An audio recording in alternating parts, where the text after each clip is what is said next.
Welcome to the Linux Saloon, a place to discuss tech, open source, and where Linux is always on tap. Each show, we have a talk about a Linux project, such as a distribution, a desktop environment, could be an application.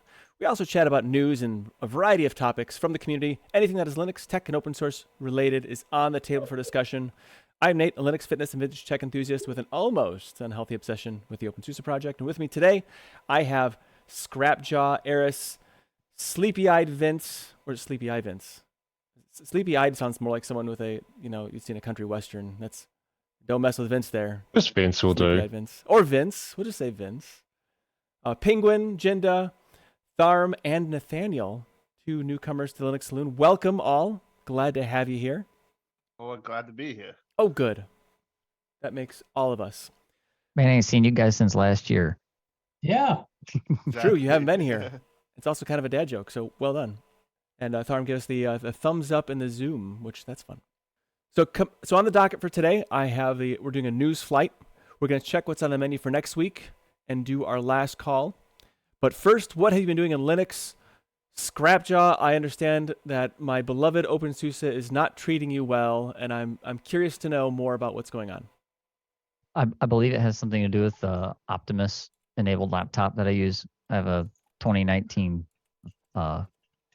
Razer laptop, and every time the kernel updates, it default. I don't know what exactly is going on, if there's a config file in the background that gets overwritten, but the drivers come up to date usually, even if it's the graphics driver with an update, but it borks and it defaults back to Intel. And the only way I seem to be able to get it to go back to the way I need it to work is to completely uninstall all the Nvidia drivers, reinstall them, and then use the prime select command in the terminal to select Nvidia, and then I log out and everything works again. Well, it's nice to know it doesn't totally fall on its face. That's good. So it's just a configuration thing that's kind of... I'm assuming that somewhere within that rolling update process, maybe it's not rebuilding a kernel module or whatever, but that I'm not sure. Yeah. Have you actually installed Bumblebee? Yeah, that's how, because Bumblebee is the thing that allows you to split back and forth between those are the Optimus drivers. Right, and so that's in here. Okay, when I install the Nvidia stuff, those are right there with it. That prime select is there, and there's another one that's optional to allow for power.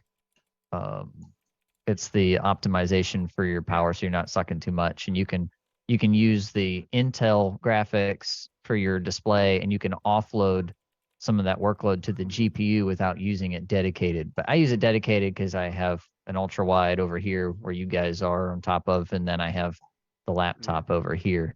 So I have to have it all NVIDIA all the time, or else I get tearing and weird stuff. Another thing that you might want to check, are you actually getting the NVIDIA drivers from the repositories and not from NVIDIA themselves?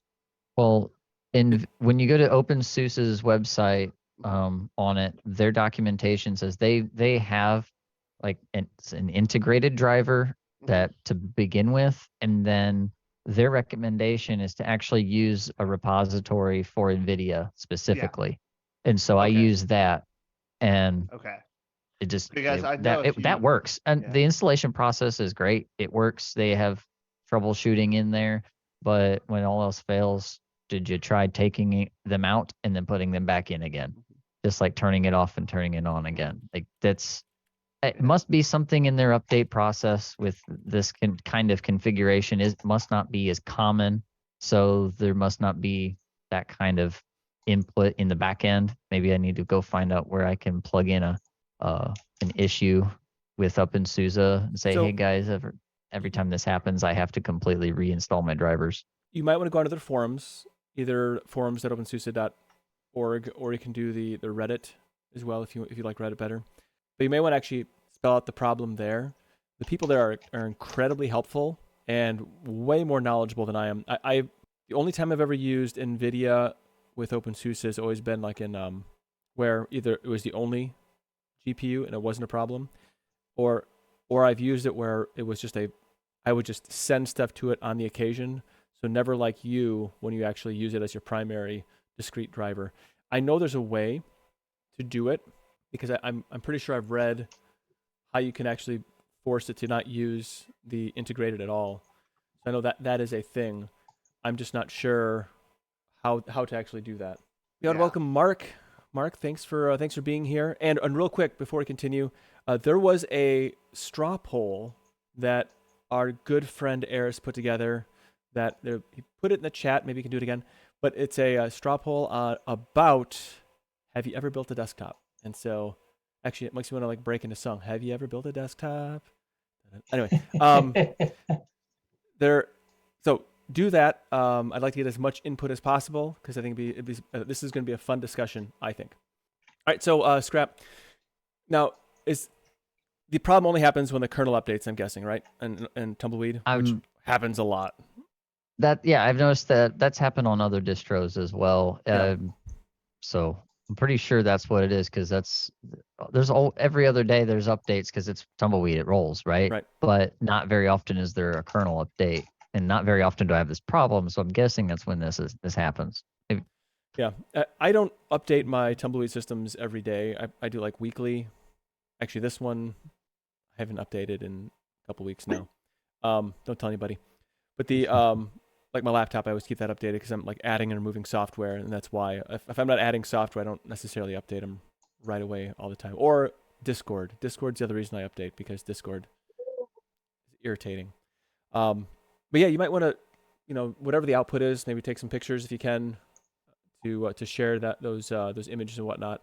But they'll help you through it, even if it's like, it could be something as simple as something you invoke at boot time to use the proper thing, which it sounds like what it might be the solution. So yes, Sean, I only tumble my systems forward periodically, just when the wind blows. That would make sense, right? All right. Well, very cool. Well, I hope that your troubles can resolve. Or sometimes Leap might be a better choice too with Nvidia. But I know there's a lot of people using Nvidia on Tumbleweed, so hopefully that works out. Tell you what though, Tumbleweed's working fine on most everything else. Like I don't have any problems. I'm enjoying the way the tools work, getting used to Yast, Zipper, and all of that. And OPI. OPI is a great tool for trying to find software through the terminal. It's a lot easier than trying to dig through. Okay, what repo has this? Because OPI is like a repo for repos. Yeah. From what I've seen, well, that's kind of nice. It basically parses through all the repositories that are associated with openSUSE. So I'm not sure what that interconnect is because like Pacman is also on there, even though it's not really an openSUSE repository directly. It's a community repository. So so it's able to any community or repositories or any repositories in OBS, the Open Build Service, not the Open Broadcast Studio. They have. It'll go through those and actually brings you results extremely quickly, which I don't understand how that works like that. Then you can actually select, like if you're going to install Discord, it gives you everything that says Discord on it, and then you hit it, and then it says you select Discord, and then you go through. It'll ask you then out of which repository would you like to pull Discord. And so it's really very cool, and it's a neat thing. And if you want to do like one-time installs of something, like it's just something kind of a one-off, you don't have to keep that repository on there, like associated. You can just dump that repository, and then when it's no longer compatible, Yast will get rid of it, or I should say Zipper will purge it over time. And and it's very good about, especially when I'm trying to troubleshoot through all these graphic drivers things, and there's a handful of different components in graphics, so you can get all your you have the different kinds of cards. You have your basic consumer cards, you have those compute cards, you have all the CUDA stuff and all that. And there's different packages for all of that. There's the dev, and it'll show you all of them in OPI. You just OPI Nvidia, and it'll show them all to you and where they're at, which is super nice. Yeah. It's a super cool tool. Very cool. It's quicker than using Zipper in a search. Like having to go like SE and attack and like all the options to go through Zipper. It's just OPI and then throw something in there. Right. Great. Yeah, and it also Yeah, it's faster, and then it's fewer letters to type as well. It's because it's just OPI and whatever it is. It can just be a part of the word too, and it'll find that as well. So it's pretty cool. Very powerful and a simple interface. All right, so today we are doing a news flight, but first, Eris, you had a poll, which I thought was absolutely it brought a smile to my face. It was fantastic. It was simple, one question, easy to answer. You want to take it away? Okay. Have you ever built a desktop computer? 73% said yes by myself. 14% said no. 5% said yes with someone's help. And then 2% said replaced a lot of pieces, basically rebuilt two. 2% said all of the above. And 2% said yes, hundreds, as I've been in IT for 39 years now. And then as far as replies, I got with this group, I suspect that this one is going to be a very lopsided poll. And it was. And then somebody said, I haven't bought a pre-built desktop PC since the late 90s. Nice. And then somebody said, what a fun poll. I think I knew who said that one. And the final reply was, I think maybe we could expand on this a bit, but depends on the audience. Yeah, I mean, you can always expand on something. That it's just how much time do you want to put into a poll? I mean, you want to make it easy enough for somebody to discuss an idea without like burdening them with lots of questions. Like I like polls, and so I sometimes make the mistake of actually clicking on them, like saying we would like your feedback, and then you realize at the end you're writing a dissertation about why your shopping experience was great at this store or whatever. And I don't like that. Just ask me a few questions.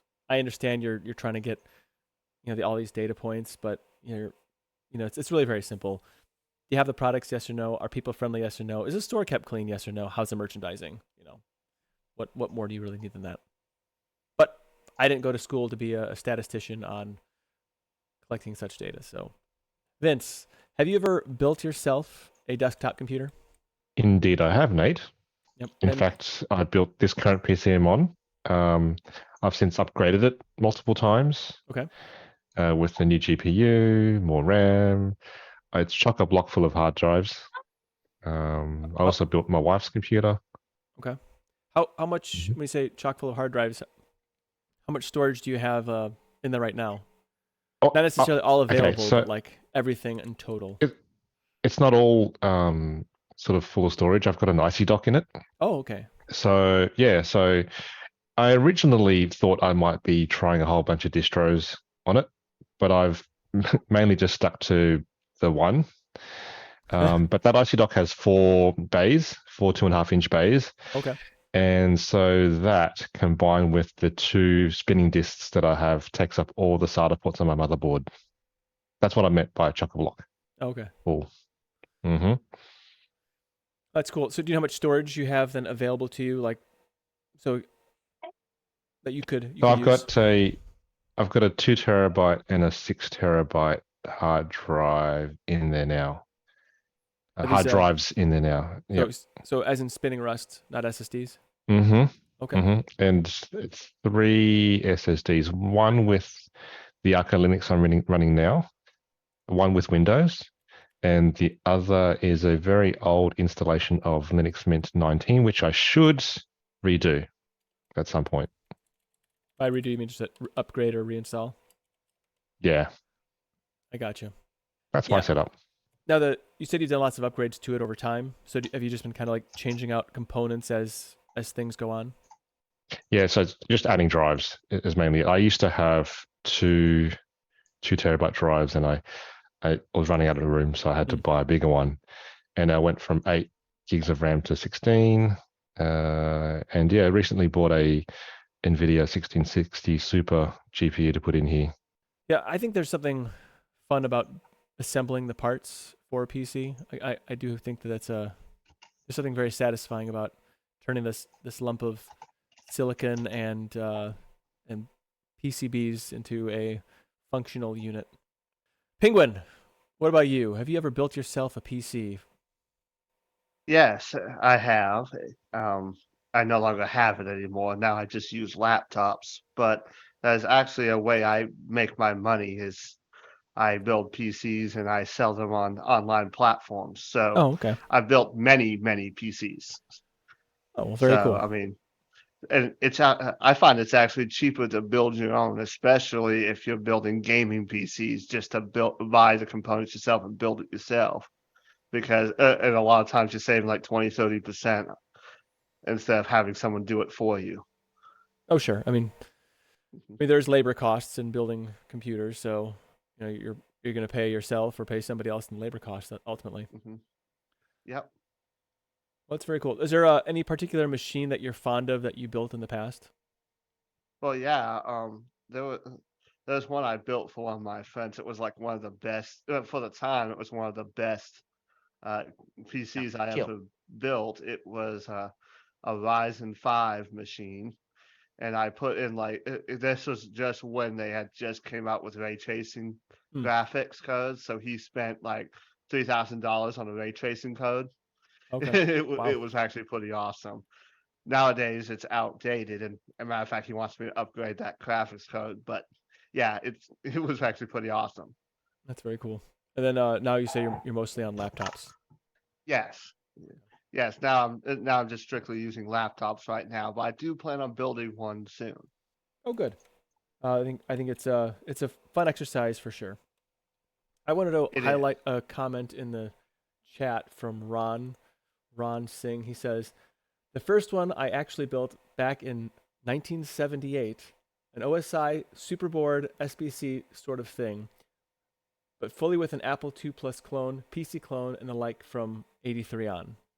So I feel like that's a show in and of itself right there to figure out, to do the PC archaeology on Ron Singh. That'd be fun to do. And then he said the last PC built was near the height of the pandemic when my only system at the time, a laptop, suddenly stopped working. No signs of life, no output, no post, nada. That was a bit of a bit painful on the wallet, I imagine. So that's fun. Scrap. Have you ever built yourself a PC? And I know you're using a laptop now that has like Nvidia, whatever. But have you ever built yourself a desktop PC? I have. At first, I went through a phase of Frankenstein computers at a time, and I had hand-me-downs. And then, right after my wife and I got married, and we moved into the house we were renting, I was like, you know what?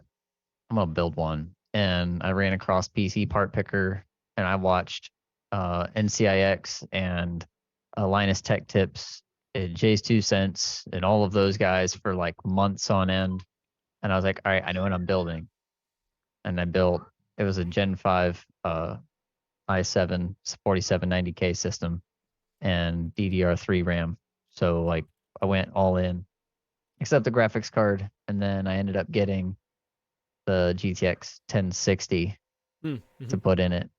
And that was 2017 when I came fully over into Linux and was like, all right, Windows is over there. Like I don't need to mess with that anymore. Gotcha. I just keep it around. I keep it around for some things, like because my wife likes it. She's like, I'm comfortable there. That's where apps run for me. And so she's actually I have that machine still sitting here on the floor next to me, and I run it from time to time. And she likes running that. And then I've got this gaming laptop here.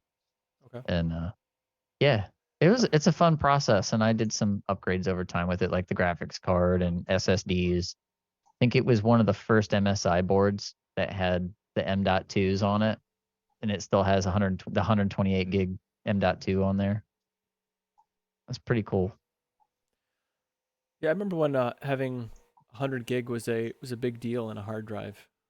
It was what, 15 years ago or so? It's like, wow, 100 gig, that's crazy. I remember when a gig was a big deal. 128 bits is all you'll ever need, right? Or whatever it was. 640K is what all you ever need. Okay. Yep. I'm pretty sure my first hard drive had 30 megs. I might have 40. I had 200 on an Amiga 600, It was a Seagate, and it would die about every 3 months. I'd have to get a replacement. It was great. I loved that thing, that Seagate. Eris, have you ever built yourself a PC? A desktop PC, I should say. I actually haven't, I think.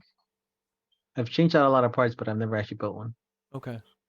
So what is I guess what's the delineation there? If you start from something and you end up replacing everything, except for maybe the case, wouldn't that ultimately qualify as building?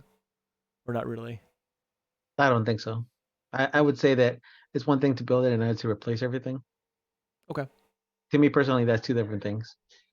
But I can see how people could say that they build one just by replacing everything.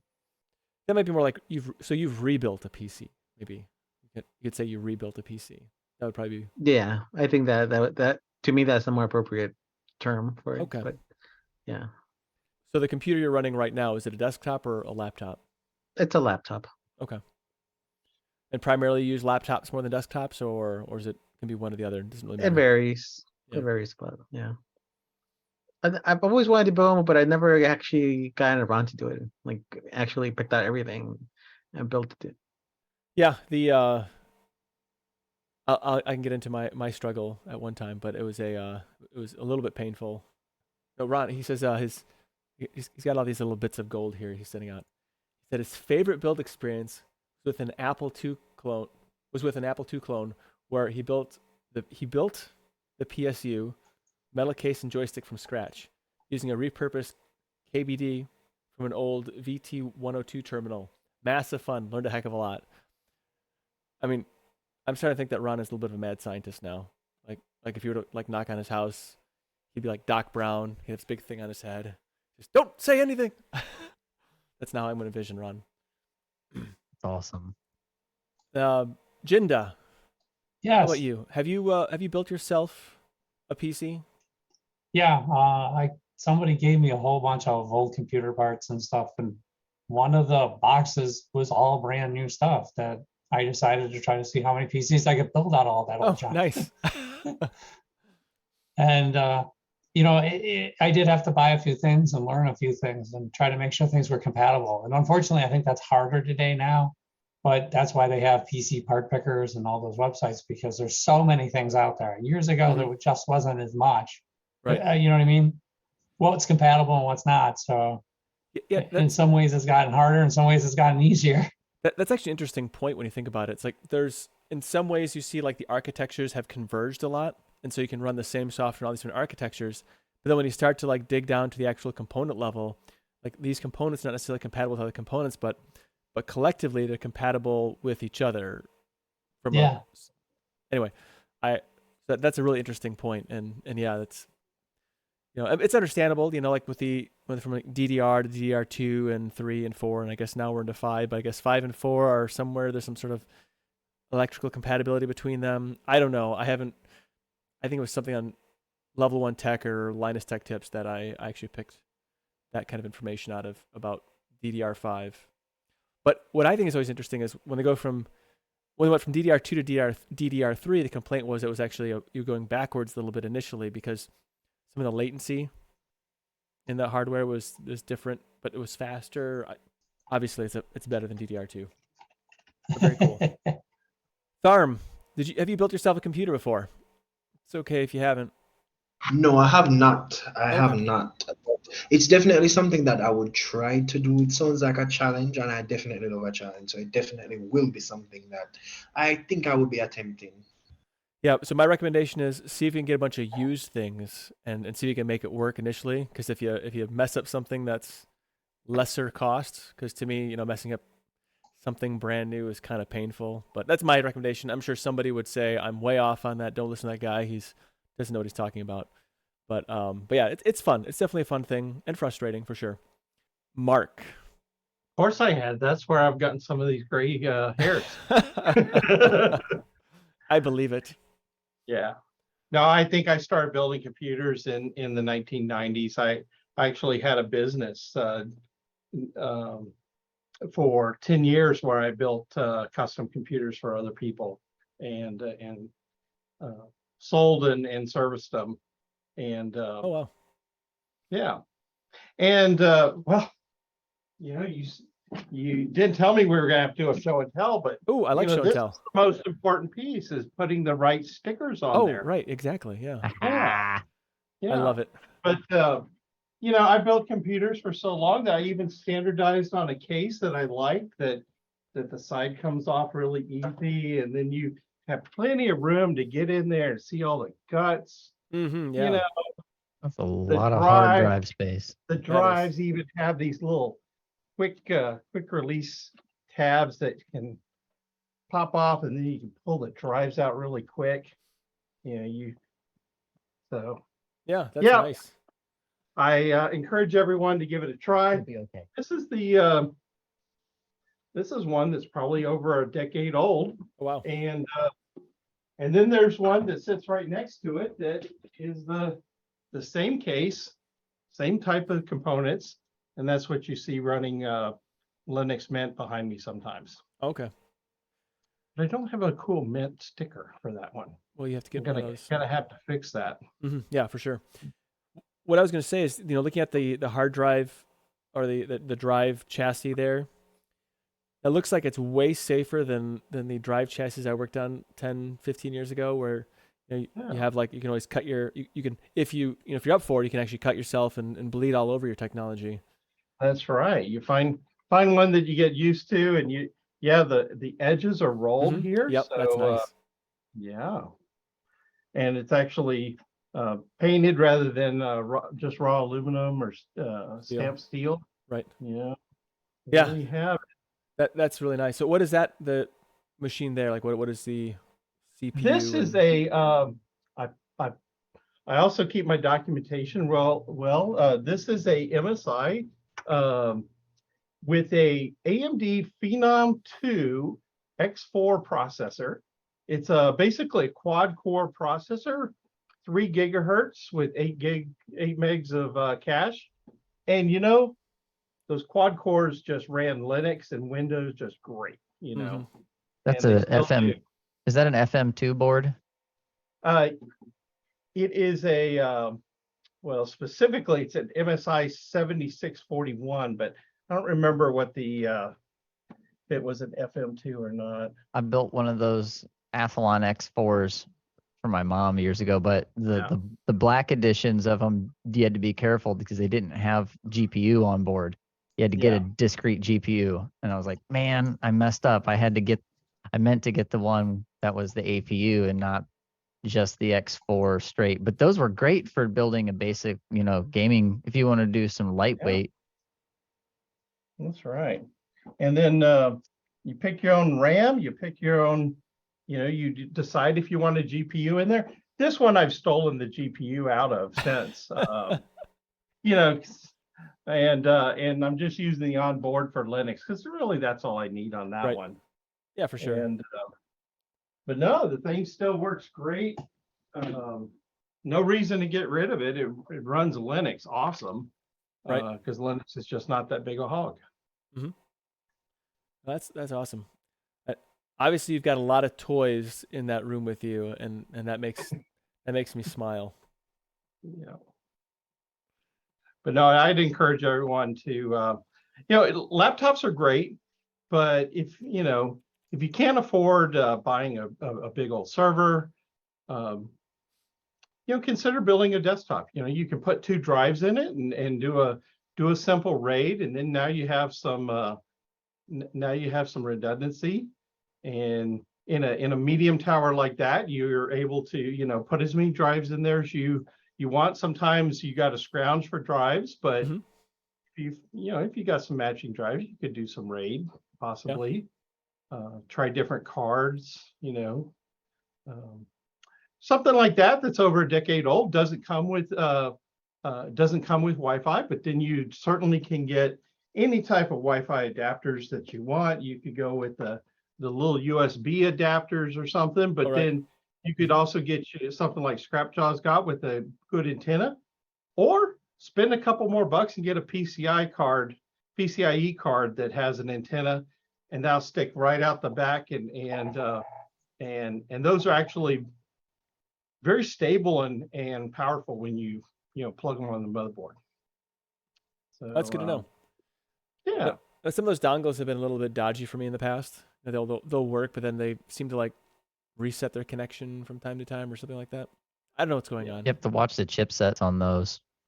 Like the one I just held up, that Honeywell has an AU, an Australian specific chipset on it for some reason. It's a Realtek, and some of those are it's either Realtek or a Broadcom. Some of them, they are all closed source, and so the drivers on Linux are shoddy here and there. So you have to go and see, okay, what's in the kernel that I can just go buy and drop in, you know? So I don't know why that matters that it is AU or Australia or UK or whatever. Maybe it's because some of the hardware that was shipped there was different versus what was shipped over here or what, but that's that 80, it's like a 81XX, AU81XX like driver set, and I always would have to go and get the tarball from someplace on GitHub or someone who compiled it specific for it, and it never worked out of the box. But I use it on the Windows system because Windows, for some reason, because of all the proprietary stuff, it's like, yeah, we're cool over here. We like the black box world. I know with the Realtek, I've had to take some extra steps to get them running, but once I can't remember what I had to do. I think maybe I had to go like to Realtek. They had a driver specifically that I could download and use. I don't really remember exactly what the what my solution was. Just when we're talking about Wi-Fi adapters and such, I think one of the things, if you can do it, Google and see if it's supported on Linux ahead of time before you buy, if you're able to. Right. And I have been in the computer store and Googling the model number before, make sure it works with Linux. Yeah. I think Best Buy is the only computer store we have around here. I think I do miss the Radio Shack. Man, I miss Radio Shack. Yeah. Not for computer stuff, but for like just electronics in general, buying components and stuff. Right. But anyway, that's another story. The Tandy 1000, which I'm sure that Mark had. So Sean Gold says the other upside of building versus buying is you can ensure the parts, so the motherboard, power supply case, etc., are standards compliant, and that's very true. So when you're building yourself, you can, because you do choose your parts, you can make sure that they're good parts. And he wanted to say that Dell's been doing some funky stuff with their motherboards lately, from what he's seen. Well, and more than that, right? All these modern laptops have gotten where they're trying to save cost, and there may not be screws. They just use the molded plastics with the little plastic clips to keep the shells together. And if you go trying to open that up and replace even something simple as putting in another M.2 or trying to upgrade your RAM, you easily can break those little clips, and then you're not going to be happy. And I know I haven't been happy with myself. So I usually look at what is the serviceability of some of these things beforehand, because if if you can't actually upgrade easily, then you're just going to not be happy. So that's why so many years I had gone with building my own. Those chassis are very very standard. There's standards around where the holes are and how the motherboards mount, how the drives mount, how the PCI cards go in. So yeah, I think there is definitely a positive to building your own. Although you see I've got plenty of laptops right behind me, and those are great too for portability. But you just got to know what you're getting into. Yeah, I had way too many experiences with laptops, especially the budget HPs and the budget Acers, where the plastic was just so horrifyingly cheap, and the whole thing would flex, and I'd try to just do a basic. All right, I need to take the drive out, swap that or put some new DIMMs, and it just, as soon as you took the one panel off, the whole thing turned into it's like they were really banking on you not taking that thing apart. Yeah, This Generally is- speaking, I'd be saying that if you wanted a serviceable laptop, try and stick with the business type models from various brands. So like your ThinkPads or the HP EliteBooks, ProBooks, or Dell XPSs, because they're kind of built for IT departments to service. And so if you get your hands on one of those secondhand, they're still pretty good. They're going to be built ultra reliable, brick solid, so you can't really break them. Well, Yeah. you can. You can, but Yeah. not Takes more less effort. likely. In these Razors, I think the Razer laptops are the only thing on the market that isn't a Mac, that is a full aluminum chassis with that nice thin light. I mean, you're going to carry a brick around when you want to use it, and you can always turn some cores off if you're traveling, which really, if you're traveling and you got that thing on your lap, you don't want to be gaming. It's going to be hot anyway. But I did that when in the COVID lockdowns, and I went, this is crazy, but my buddy calls me and he's like, hey, let's go to Minnesota. How it comes up from West Virginia. Let's go to Minnesota. We brought a whole bunch of fish back. And I had just bought this laptop knowing this trip was coming up. I was editing that aquarium podcast. I went in and I turned off most of the cores, turned off the hyper-threading and the cores, and ran on 4 cores just to do basic stuff while I was in the truck. And it was fine. Like, the battery life was great. You can do cool tools like that in Linux. I forget what they're called, but you can turn the cores off. It's nice. Oh, and another thing I found out was that the battery on this thing, I got it refurbished. It pillowed up on me. If you're talking about serviceable, I could have bought an extended battery for this that went across the whole front of the laptop. It's not advertised as having a spot for an SSD other than the M.2, but there is a slot there. So you can get an extended battery. You can do one of two things. Either you can have extended storage or you can have extended battery. That's nice. In this Razer 2019. It's not like explicitly on the website or put out there, but when you go to look for the batteries, you can find extended batteries. And then when I opened up to change the battery, there was a slot there for an SSD. So I put one of my SSDs in it. But yeah, these are great laptops for that. Yeah. Now, As far as oh. the thin aluminum laptops, HP, the EliteBook, that's a pretty thin aluminum chassis, which has screws that actually can take out and service very nicely. So, and then I think Explorer says he's a no, Vince, you said to Explorer that you are a proud daddy of 3 EliteBooks. Explorer says, ooh, extended battery. Yeah, I didn't go with the extended battery though. I went factory because I wanted to make sure I got the right size battery first. But yeah. Mm-hmm. Does anybody live by a micro center? Has anybody gone to micro center? I do. There's one south of me in Columbus. I got it's like a time travel back to like older times. Yes, it's like you can find. It's like a mashup of Circuit City and Radio Shack all in one. It's pretty cool. That is cool. You get all kinds of stuff. And that's actually a part of back to the building PCs. That's the topic, right? Mm-hmm. This is the coolest thing about building my PC. So that 4790K i7 was a little over $300 at market price at the time. My wife and I went to Best Buy. We were looking at phones. They had this deal where you could get, with a contract, so it was like 2 Droid or Droid X. It was like the second or third gen of the droids that were starting to get good. And we got them for $1 out the door with the 2-year contract and $150 Best Buy gift card. Now, here's how you use the gift cards when you're trying to buy stuff. Best Buy doesn't necessarily sell the PC parts in their stores, but they have them online.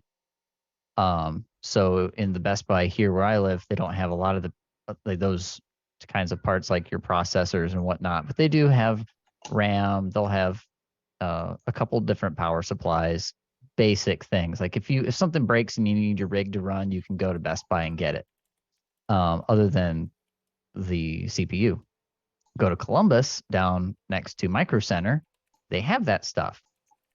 Well, guess what? Micro Center had the 4790K as well, but its price was cheaper than Best Buy's. Best Buy has a price match guarantee. So I went to Best Buy. I said, hey, Micro Center's got this cheaper. All right, we'll price match it. I was like, oh, by the way, at checkout, I got a $150 gift card. So guess what? I got a $300 processor, top of the line for all the overclocking needs you would want for half the price, because I went and got a couple phones on a 2-year contract for $1. So stack, when you're doing your PC building, don't just jump on it unless you got money to burn. It's like, I got to build a PC for a reason. Look at who's running sales at what time of the year. Take your time with it. If you can handle doing like the gen previous, which is what I did, it's always going to be a little bit cheaper because they're moving stock out. They got the new stuff coming, and you're going to have a lot of times more support. There's going to be more time for hardware to be out, more time for people to put bug fixes in for different kinds of hardware, more reviews. That's the smart route to go. That's the way I did for this rig, and it's still solid. For many years, I wouldn't buy the latest and greatest motherboard and CPU. Right. I want that BIOS to go through some experience with consumers and then actually get upgraded.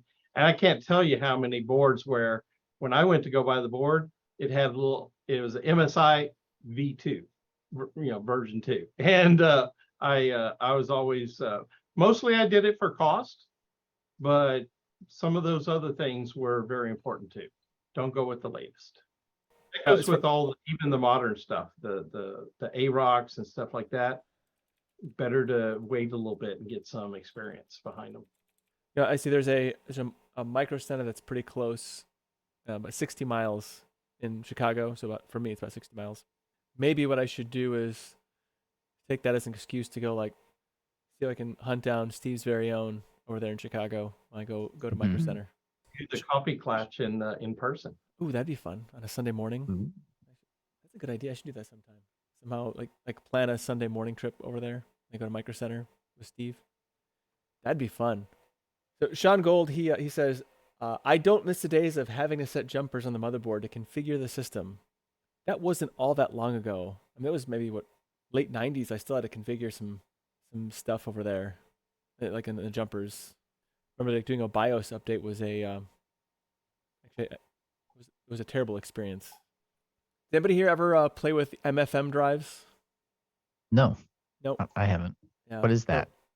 There's kind of the pre-IDE, so like your PC XT and early ATs used MFM, if I'm not mistaken. Mark is smiling and nodding his head ever so slightly, so I think I'm thinking there was also RLR, I think. I don't remember what that was for, but MFMs were a little bit more popular. But I think there was RLRs too. And Steve's very own, he says he hasn't built a computer, but he did stay on a Holiday Inn, maybe an Express. I don't know. Yeah. It's a fun thing to do. It really is. There's so many great messages in the YouTube chat. I can't get them all. Well, and nowadays it's so helpful to be able to just go on YouTube and see people that have, published a video on that specific board that maybe you purchased and walk you through building it up. It's back in the day, I had to do it myself. And there was many times when you just didn't know what was going on, and it had to go back to the, back to the store. So many times.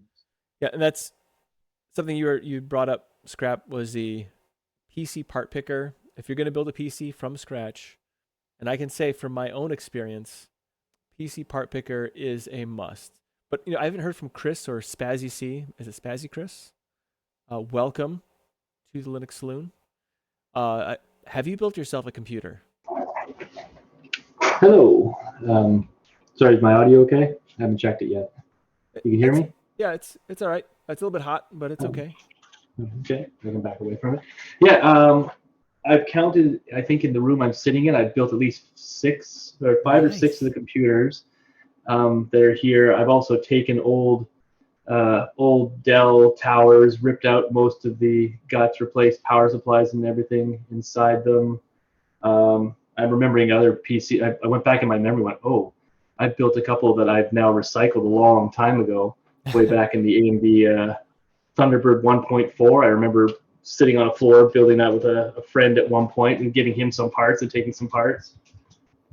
And all the way back, now somebody was saying about getting stuff first day, way back, I got an AMD K6-3 in the late 90s, first week it came out. Nice.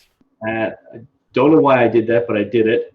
And at the time, I eventually put Mandrake Linux, I think 6.3 on it, and it actually just found the hardware and just ran. Wow, that's awesome. Now, funny you should say that, because my very first machine that I put Linux on was the first PC I bought, which I don't have anymore. I sent that to the... Actually, I regret getting rid of it. But it was a K6-2 processor, and it ran great. That's when I was trying KDE and GNOME, going back and forth. I'm like, nah, this KDE's way better. It's stayed that way ever since. Yeah, I had no idea what I was doing at that point. I had used Corel Linux in college at the time, and so I just went, oh, I found a boxed copy of Mandrake at a local store. I went, okay, I'll buy it. And I clicked off the box and said, okay, install KDE, install GNOME, and I just put them both on there. Yep, exactly. And just to see what would happen. Yeah, Metal Music, he brought up that is that MFM stands for Modified Frequency Modulation, so that's how I guess the data was put onto the drive, while RLL is Run Length Limited, only using 17 sectors per track instead of the optimum 23. The optimum 26. So 30 megabytes out of the 20 megabyte drive, but it won't last too long, is what he says. Yeah. Crazy times of drives right there. Another benefit of being able to select your case and not deal with like a laptop that you can't get into very often. Another benefit is you can go in and pick out the dust bunnies. Yes. Yeah. Yes. You gotta blow the cases out about once a year. Yeah, for sure. Yeah. But, Yeah, I find I have to do a dusting on my laptop about every 3 to 6 months. You know, it's like changing the filter on your furnace in your house. For those of you that are into that, it's the dust settles and it gets in there in the keys and things, and just take the shell apart and blow it out. It's actually not a bad thing to do to all of your electronics, really, because I noticed that the tops of my TV, like if you reach on top, you can right like along the backside where those vent holes are. It seems like there's dust there. Because you think about cleaning the front of the screen, but you don't necessarily always take the time to clean the back of the screen. The last computer that I built, the most recent I should say, is this right here. This, which I've shown many times, but it's the my Commodore 64 Imposter here that I use for everything. And that was a very painful build because I didn't know about PC part pickers. Nobody told me about that ahead of time. And so I bought what I understood to be the correct parts, and then it didn't work. I ended up actually buying 3 motherboards before I got the right motherboard to work with the APU for the Ryzen 5 that I bought. So it was a pain. That whole process was painful because I didn't know what I didn't know, and anyway, but I'm happy with it now. How was the form? The form factor must have been quite the challenge because yes, trying to fit that in there. Yeah, it's a mini ITX, I believe is what the size is. So it has like one slot on there. Yeah, and now it works great. I actually I haven't done it yet because I'm very slow, but I got a Ryzen 7 5700G I'm going to put in there. So that should give me a little bit more horsepower. Not that I'm really, the only time I really push this thing is when I'm rendering video. So it'd just be nice to have a few more cores to throw out a problem. In a case like a generic case like that, that's just a medium tower, takes any, ATX type of thing. I may have even, replaced the board and mother CPU in there multiple times. Sure, yeah. Yeah, and so sometimes over the years, you may need to go and look up the the pass mark of the CPU that's in there, and you say, you know what, my time is more valuable than the speed of that CPU. Go get another board and processor and do a little upgrade. Yeah, and a good tool for finding about like speeds of CPUs and whatnot is CPUbenchmark.net. Check that out. That's a good one. So when you can feel, that's where you find the pass mark. Yep. So yeah, when you start feeling like your system's getting a little long in the tooth for something, maybe check it out, see where it rates compared to. It'll show you some like newer processors and so forth. Then you can take that information, start looking for parts, go to PC Part Picker, and go from there. But yeah, I can't say I think AMD or Intel's any better for doing anything. I don't really notice one being superior to the other. I think that the Intel laptop works great, and my AMD desktop works great. My server's also an AMD machine as well. I see Steven Anderson, he came late, so he says, sorry I'm late. Okay, I won't hold it against you. Glad you're here. But Metal Music said, I was running cooling, I guess an all-in-one, but failed yesterday and went back to a Vent Ru V5. You got much better temps. At least I gave water cooling a shot. That's something I haven't tried, is water cooling. To me, that seems like that's a recipe for things to go wrong for me somehow. That's an interesting topic. I really, really like the thought. I've not done custom water cooling, but I have recommended and installed all-in-one water coolers in friends' PCs, and to this day, those are still running. Really, it depends on the build quality of the all-in-ones. And it depends on, do you really want to go that far? Where do you live? When we start getting into this topic of cooling, I learned a lot about temperatures and ambient temperatures doing the aquarium thing. And it's easier to control the temperature of your room than it is to control the temperature of the things in the room. You can only take so much of that heat and push it out into the room before your machine becomes a space heater, right, of sorts, right? And you have to be like, whatever environment you're in, if you have central air in your house, that's great. A lot of people don't have that. Sometimes they're in an apartment or they're renting a place where it's less than adequate, air exchange, and it's hot. And then when you get into streaming and recording and podcasting, now you've got this appliance in the room that's making noise. And so you have to, how much time can I go without having to turn that thing back on and cause, that noise? All these factors go into that. I would say water cooling is one of those things where if you already have your room under control and then you want to go extra. It's more of like a passion and an art form. Go look up Jay's 2 cents. I forget the name of his machine he builds that he always does these crazy custom water loops. But Jay's 2 cents, Skunk Works. It's the bomb. It's cool. Like if you just want to see cool stuff, it's Jay's 2 cents. Go watch his videos on custom water cooling. But if you want that extra, but you don't want a custom, find a quality all-in-one and try it. What's the worst thing that could happen is, you got a bad one that maybe doesn't quite work as well. I don't know anybody personally where they fell apart. I don't know if anybody here had one that had a bad experience with it. That'd be interesting to know. I know it happens from time to time, but there was somebody who was telling me about their bad experience with water cooling. They had, I can't remember who it was. I think it was like in the Biddle days. Someone brought up how it sprung a leak and dumped the liquid. Thankfully, it's not, it's non-conductive liquid, so it doesn't fry your electronic components. But they had an issue. They had to fix a mess too. Fix and clean up a mess, I should say. Yeah, that water cooling is a whole other realm. Once you've mastered building a machine and got your airflow down, those are other pitfalls. I put some in the notes, PC building woes.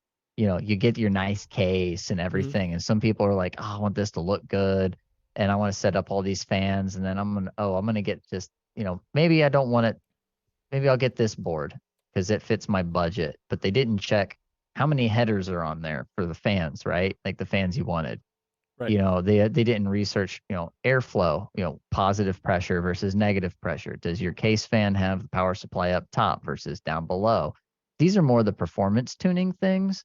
But honestly, knowing what the capabilities of the case you have versus what you really need is essential, because you can get into a situation where, oh, I can't hook up all my stuff because I cheaped out on my board, or I didn't check the specs on my board for that one thing. It might have the M.2s that you want. It might be the socket you need. It might support that fancy RAM, and it might have an RGB, but if it's the wrong size board for how many fans you need to cool that massive card and that CPU and move all that air, now you're like, oh man, I gotta send that thing back. I gotta go back and look it up, or you gotta get jumpers or Y splitters.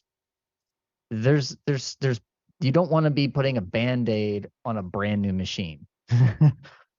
Those things matter, because I've run into that where I've refurbed a PC or wanted to do some kind of an upgrade in those Frankenstein PC years of like, oh, I got these hand-me-down components and this, and then, oh, that board doesn't have enough. And, those kinds of things, really think those details out and go from there. That's my big suggestion is every piece, how many fans, how many headers, do you want RGB? Do you not want RGB? Do I need these M.2s? And the other thing with motherboards is the power, the PCI lanes. If you're putting if you want a whole bunch of like stuff in your PCI slots, and you also want a whole bunch of storage, a lot of times you can't do both. Sometimes you will max out your PCI lanes just by putting a couple graphics cards in, or a couple of storage units in there. So what happens is you'll have only so many that will go directly to the CPU, and then you'll have all these separate controllers, a lot of times on SATA lanes or even on USB. Like, really know what you're trying to do with your machine. If you know what you're doing with your machine already, say, okay, go find out what other people are using when they're building for that purpose. If you're doing music like I've done for years, or if you're just a gamer, like the gamers are going to do different things than I'm going to do, right? But if you're doing streaming, there's a convergence of interests with audio and video and storage. And so if you're just starting out with that build and it's like, I want to do this thing, build an awesome rig. You're going to have trade-offs, and you won't be able to do everything in the box sometimes. Sometimes you might have to take that machine you're running right now that does something really good, that maybe you didn't build it all, but you made it work. Build this awesome machine, but also offload some of that power, like with streaming. Use that other machine you have to record the audio and the video if it can. Something like that. You're going to have those kinds of trade-offs. Not everything can one machine do all the time. You're not going to be able to go out there and pay thousands of dollars to have, multi CPU server boards inside of a machine, like was Barnacle did once. He had like two CPUs or 4 CPUs in a box, or 2 motherboards. It was just massive machine. It was basically a server. And Linus has done stuff like that too with those virtual machines before, where he was running gaming, it was like 7 different machines inside one machine, all virtualized with different graphics cards in it. Like, that stuff is way out there. Like, build something that's going to do exactly what you need it to do first. Sure. And then move up and scale from there. Well, I like the easy plus one methodology. You start with something maybe a little bit easier, and then you learn from that, and then you add some more complexity and whatnot. But I think, because if you jump into something too complex, then you might get overwhelmed and never actually finish the project. So like, this computer build here took me almost a year to complete because I kept shelving it after starting it. It's one of those things. So, well, very cool. But that was a great conversation. Took an hour of the show, but that's all right. I like it. It was a good free flowing conversation. I think hopefully I learned something. Hopefully somebody else learned something here. And yeah, that's good. Now I got to get Ron. I think Ron Singh on here and have him talk about his Doc Brown adventures of building an Apple II clone. Maybe you can write it out. We can read it like a reading in the speakeasy or something like that. All right, well, it's time to muddle our way through the news, the Linux news, as it were. Something very exciting if you are into the release of open source stuff like software, and it kind of falls into the PC building as well, segues well, as it were. But CoolerMaster is going open source. Has anybody heard this? I have. Kind of exciting news, I think. So you said you mentioned it on another show, right? Yeah, it'll come out next Wednesday on Linux Out Loud. We talked about this a little bit. So CoolerMaster, CoolerMaster's Master Plus software to go open source. So the software's getting a complete overhaul, and an open source version. So sounds good, doesn't it? So most gaming peripherals software suites are either proprietary or not officially available in Linux. So as a result, we are constantly going. Someone's either reverse engineering something or trying to like piece something together here to be able to configure the hardware. So there are things like OpenRGB for controlling lights, Piper for mice, I think, like those fancy mice, and something like Solar for managing like the Logitech stuff. So they're open source solutions, but they're not necessarily official solutions. So anyway, luckily, CoolerMaster has decided to release an open source version of its Master Plus software that aims to work with its coolers and non-CoolerMaster coolers. Now, here's something that I didn't know before reading this article. You can control coolers. Like there's controllable coolers. Someone want to explain that to me? I always was under the impression that if you needed special software, it was like the RGBs and whatnot. Do these ones have like their own built-in thermistors or whatever? Like some fans would have, they would have a resistor that could tell the temperature in the case, and it would ramp up and ramp down, on its own. But do these have active, sensors on them then? So my understanding from like the limited time I took to scrape together the information was there are so different sensors, fan control, and so forth, and I think creating different profiles based on different activities. So if it's work activities or watching movies, playing games, music, stuff like that, you'd have different profiles for how you would control the temperature. So that's what I know right now.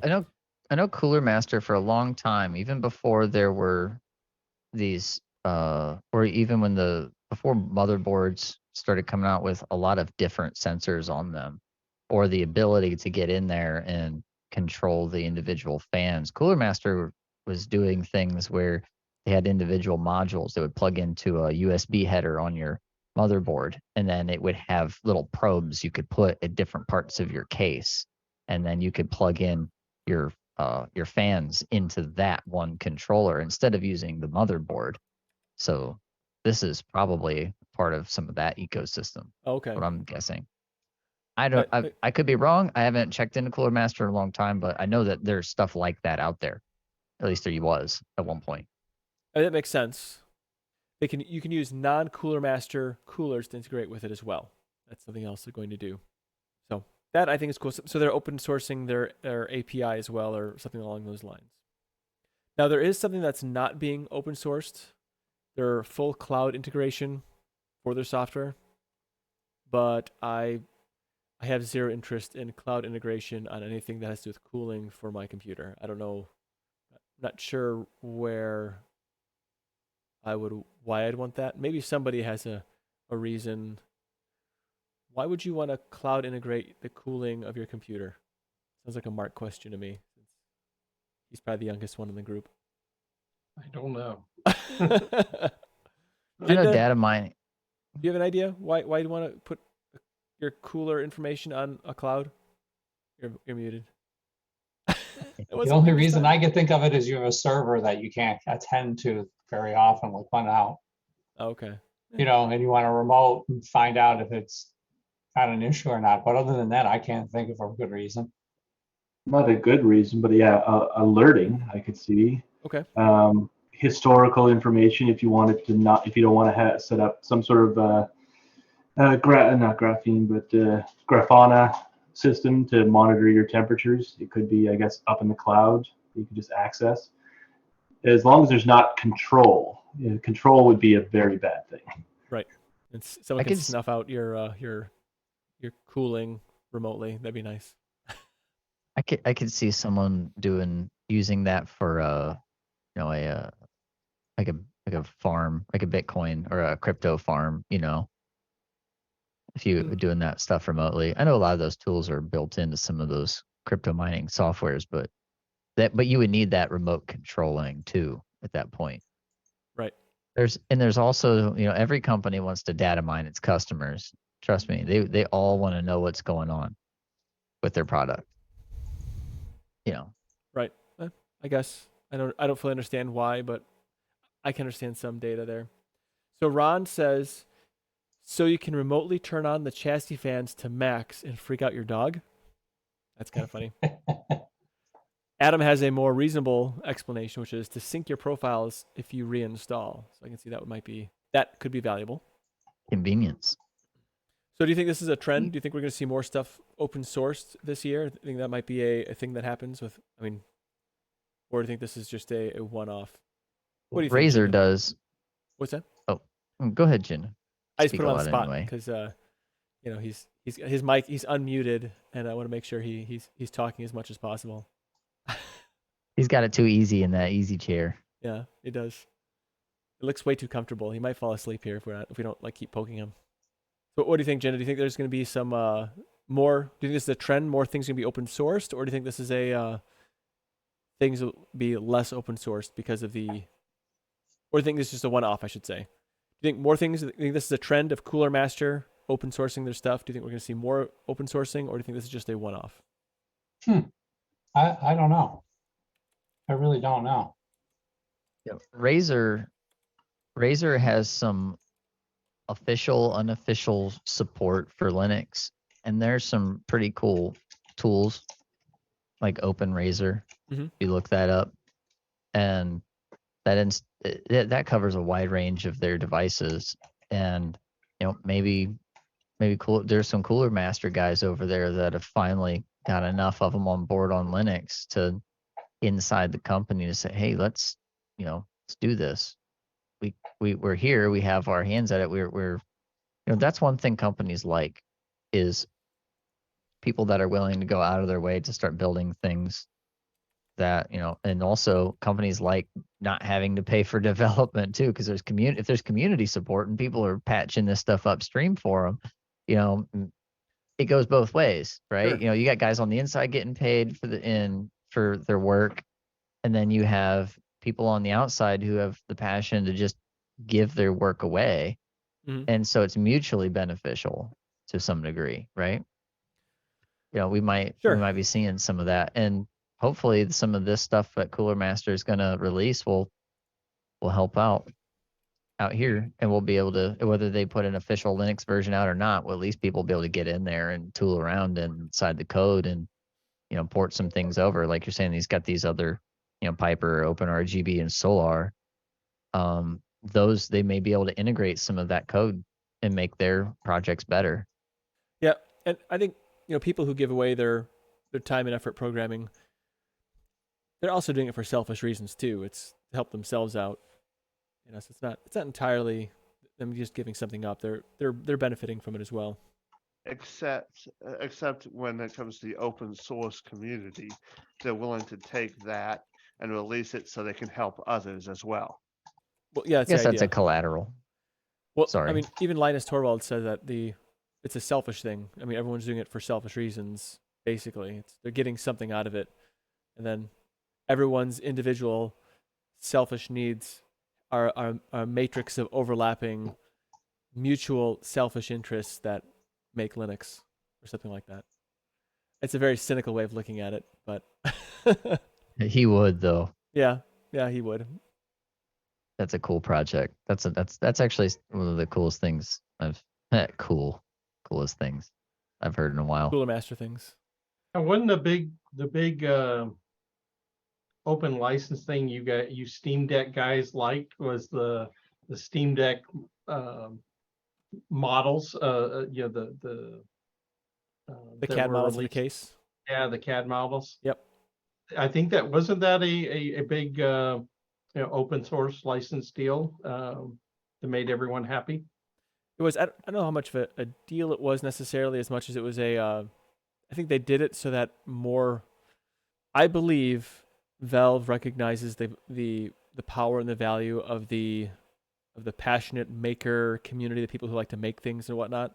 And I think by releasing that, they could get all kinds of support basically from people who purchase it. I mean, when you think about it, like some of these old computers that exist today, they exist purely by the passion of the community that keeps it going. So if they could tap into that same kind of an idea, but around the Steam Deck, then you can build almost like a cult of following for it, and people will build things and design upgrades and do all these things with it, and that translates to more purchases of a Steam Deck ultimately from Valve. So, no, it's a kind of a cycle thing here that they got going on for sure. So I want to welcome a couple of new faces that aren't new to Linux Saloon, but new for today. Adam Grubbs, welcome. Nice to see your smiling avatar. And also Swift. Nice to have you here too. Thank you. So Adam wouldn't even say thank you. He probably just scoffed when I said welcome for being here. All right, Scrap, you had this interesting bit of news here about Sony dropping HID server support. What is driver support? I'm sorry. So what is this about? They've this in the 6.2 kernel, the DualShock 4 controller support was added to the HID PlayStation driver. So we had the HID Sony driver, which covered the older controllers, and I guess now that a lot of the support has been community driven and is now integrated into the kernel, Sony's own support for these controllers is for the older controllers is basically just becoming legacy. So it's not that they're dropping support for the DualShock 4 entirely, because support exists, right? This is kind of one of those cool things about Linux, like we were talking about with, you know, the CoolerMaster stuff, right? That's now open source. That's going to become a part of Linux. I don't think that stuff is going to go away now. Okay. So now we have this stuff with, you know, the DualShock controllers, some of the older controllers. That stuff is now becoming legacy, and they're moving forward into, they're moving some of that stuff into the newer packages and moving on to the newer controllers, like the PS5 ones. So it's kind of one of those weird topics to bring up, because it's not like there's a bad thing happening there, but you know, when they put a tagline or you know, the headline is DualShock 4 controller support dropped from HID Sony in favor of a new driver, some people go, ooh, they're dropping support for these. No, they're not. Those controllers support is now in the kernel. So Sony is no longer maintaining it. They're not supporting it themselves. It's now they're moving forward with the new stuff. At least that's how, as far as I understand it, which is cool, you know. So it's just more of a clarification thing for the gamers that like them. Me personally, I don't know about you guys. I flip back and forth between my Xbox controller and my PlayStation 4 controller. I kind of like that trackpad in the middle. Sometimes, I was gonna ask about that for like home theater PC. Might the DualShock 4 controller be the perfect? Okay, so you just answered my question.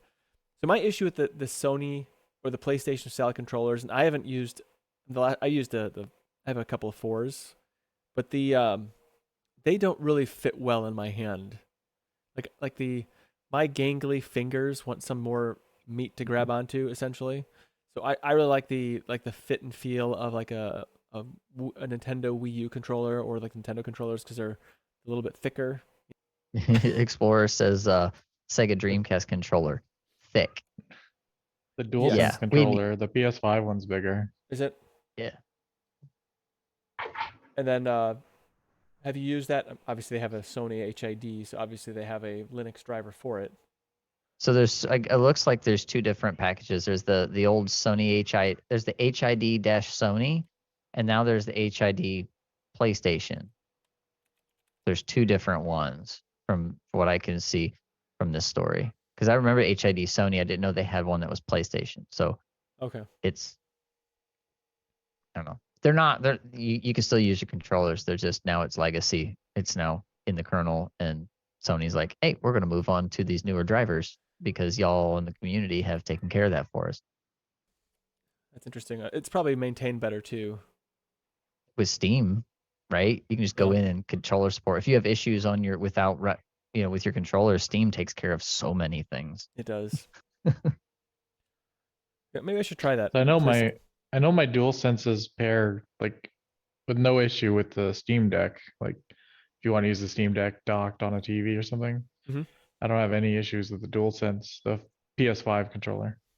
Is that the brand name now for the 5? Says DualSense instead of Shock? DualSense, yeah. Cool. It's softer. We don't want to shock you anymore.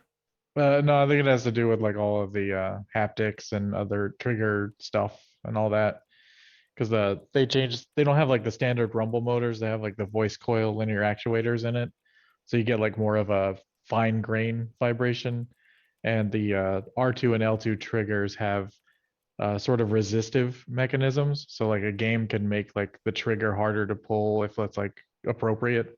Oh, really? So like the brakes on a car in Gran Turismo, like you can push them down and you can feel them, like the ABS pumping and stuff like that. Yeah. That's pretty dope. neat. That's cool. I might have to get That's one. really cool. Yeah.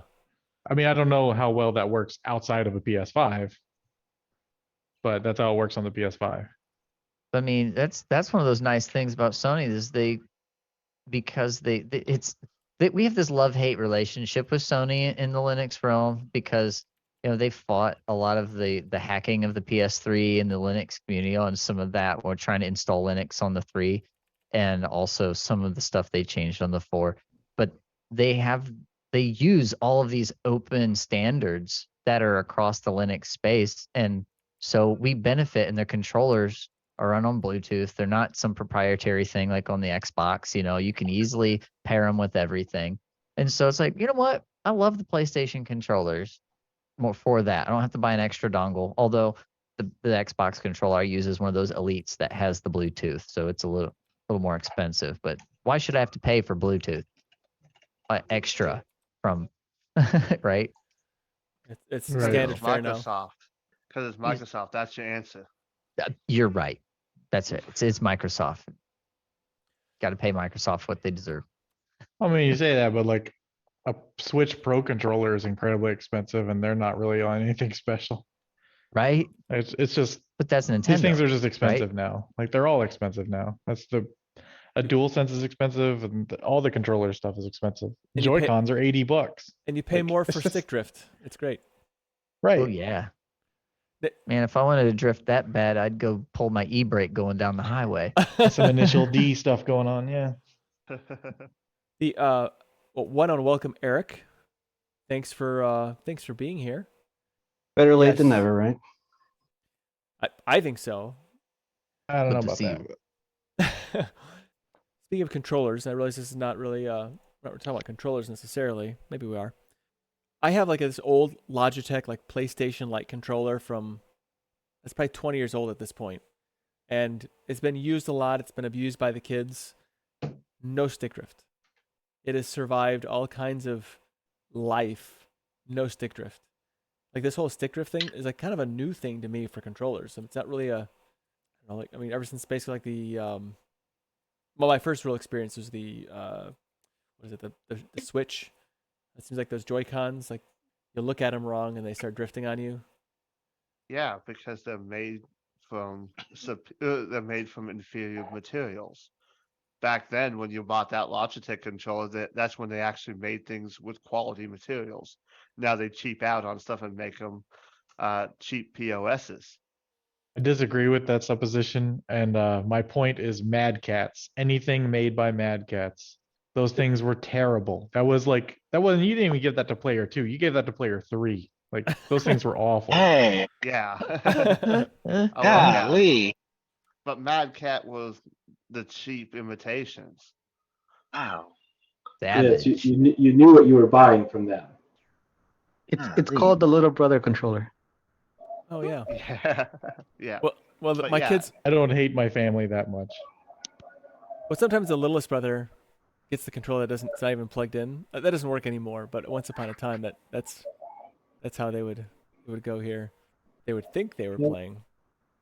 And now that little kid kicks my butt on Fortnite, and I won't even play that game anymore now. I'm so irritated. I don't know how he can outmaneuver me so badly. We used to make it so So- that whoever won the round would get to pick the controller, and then the Oh, loser would get the bad controller. so it's a way of it's a way of punishing and then keeping the loser in last place. Wow, that Yeah. is Hey, like you know, that's the schoolyard version of the rich get richer. Wow, Yeah. that's nuts. right, right. Ouch. So it's kind of funny because I still have my original Super Nintendo that I got sometime in 1992. I mean, it came with Super Mario World. Mhm. And it Great doesn't work machine. anymore, but I'm pretty sure that those controllers, after all these years, would still be just as functional, Oh, I'm sure. you know, and it's something that we have something that is that doggone old in comparison to what I'm hearing about the Switch, where they're having this whole drift issue and all that other nonsense. Like I'm not for that at Right. all. Mechanically So- speaking, a Super Nintendo controller is extremely simple, right? So if it's less complex mechanically, then it is more likely to withstand the test of time. But the potentiometer based sticks that most things come with now, just they degrade, right? Like the materials just get, this is the way they're built, and they have to be built that way in a, I guess is more like economical way, but the way they're built is for a reason. Like they reduce dead zone, they reduce, latency and things like that. But it's just a matter of like they're more mechanically complex, and there are better ways of doing it, like Hall sensors and stuff. But I'm sure those have their own downsides as well. As far as that's concerned, though, I mean, how long do you normally have that switch before you have that issue? I think it's a matter of like how much you play and like the type of movements you do. So like if you're playing something like Breath of the Wild, where 90% of the time you're just pushing forward on the stick, not that much. But if you're playing something like a shooter or like a game that requires a lot of stick movement, that slowly erodes over time. But like it really just depends on what you're playing. So people who play like a first person shooter like Fortnite or Halo or something like that all the time, their sticks are going to wear out faster because the material inside for the potentiometer gets kind of withered away over time. And like the Hall sensors use like magnetic field stuff rather than like an actual potentiometer itself. And so they don't have the same problem, but perhaps they have higher dead zone. I'm not really sure what the negatives are. I haven't looked too far into them because I don't own any of them. But like that's kind of the idea, right? Like it just depends on how much and the type of game you're playing. Do you have an N64 controller? I do. Yes. N64 controllers have a different kind of. They have, I believe, they're either a Hall effect or they're an optical. They're an optical. Yeah, they're optical. Yeah.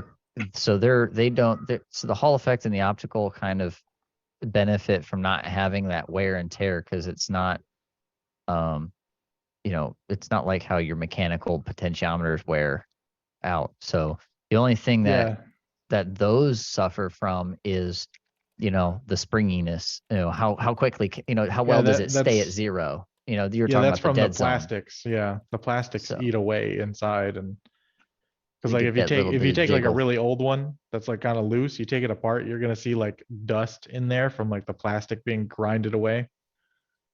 Like that's usually the Yep. case with those. They weren't made with nylon.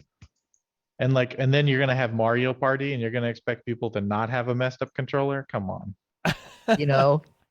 You got that whole like DJ action going. You're just like, I gotta spin the thing. Right? Yeah. Yep. And it's just we didn't know any better. How many controllers met their end because of Mario Party? Well, on that, like a lot of my joysticks died because of summer games on the Commodore 64 because you're right, jerking that thing back and forth. Back in the day. I was gonna make a comment though. So I have PlayStation 2 controllers.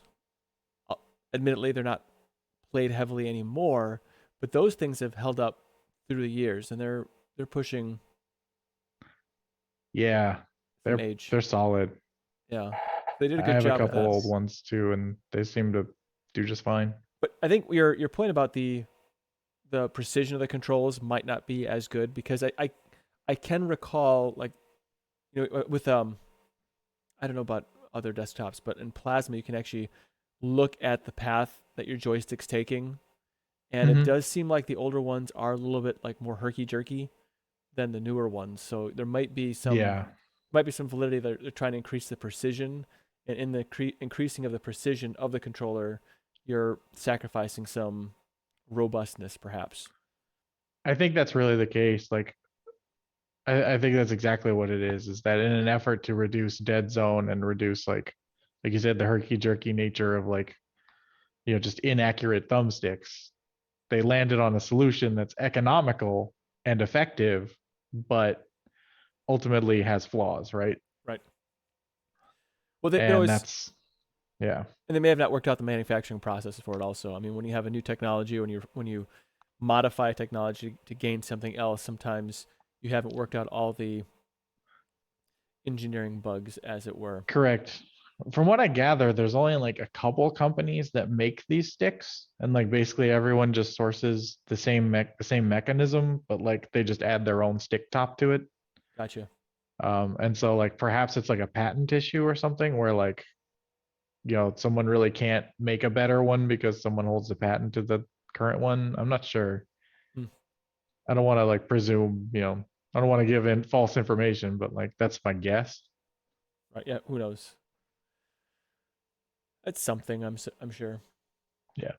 Point is, we can use DualShock 4s on Linux now. That's the important part Oh, nice. of the entire conversation. We're not losing them. We're good.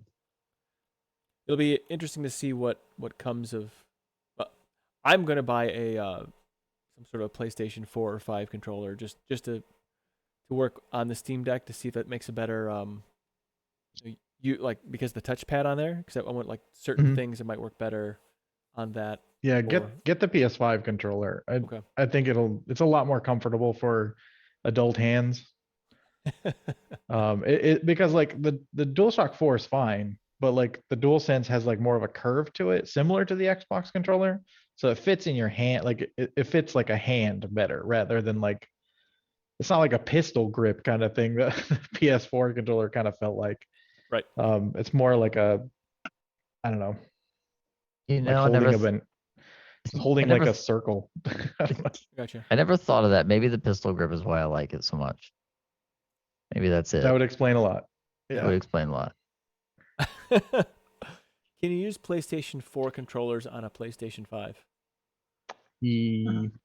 No, but you can the other way around. So a PlayStation 4 can use a PlayStation 5 controller. Correct.